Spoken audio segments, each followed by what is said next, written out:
Lightning. I still love the thrill of a storm, that flash of blue and white as the sky takes a picture of the earth below, that blade thin line between fear and excitement, and anything feels possible. And you are more alive than you've ever been, that rogue boat that reaches down. So that just for a second the sky is tethered to the earth. Oh, but most of all, I love that it reminds me of Lisa. I arrived at Lisa's home just before midnight, ushered in by a social worker who was too grateful, too apologetic, and voice pitched too high, and Lisa said I was tiny for 8, dressed in superhero pyjamas, 2 sizes too small. Head bowed, shoulders rolled with the weight of all I was carrying, eyes dark and deep as planted seeds. And she bundled me to bed with a careful choreography of care and distance, reassurance and space that she had mastered over time. And at 2 a.m, Lisa was not sleeping.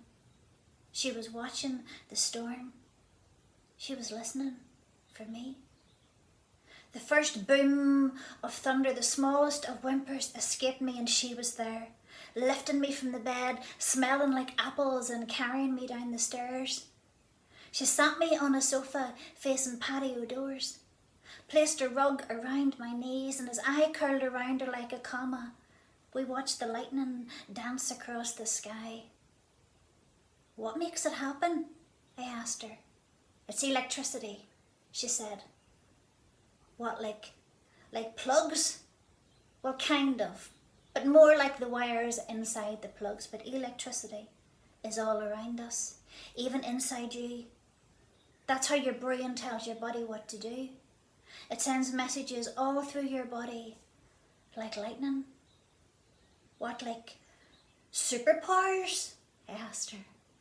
"Like superheroes?"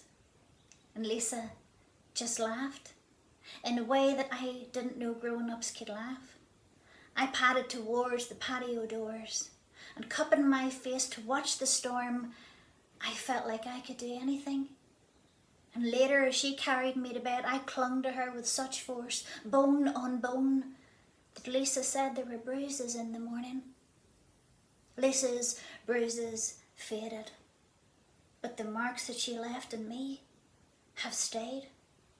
Growing up, she taught me to speak up even though my voice shook, to run even when it felt like my legs were not my own, to stand in the truth of who I was in the moment, with the promise of all that I could become. She taught me that even the darkest sky can be shattered by light, that no matter how ferocious the storm, the calm will always come.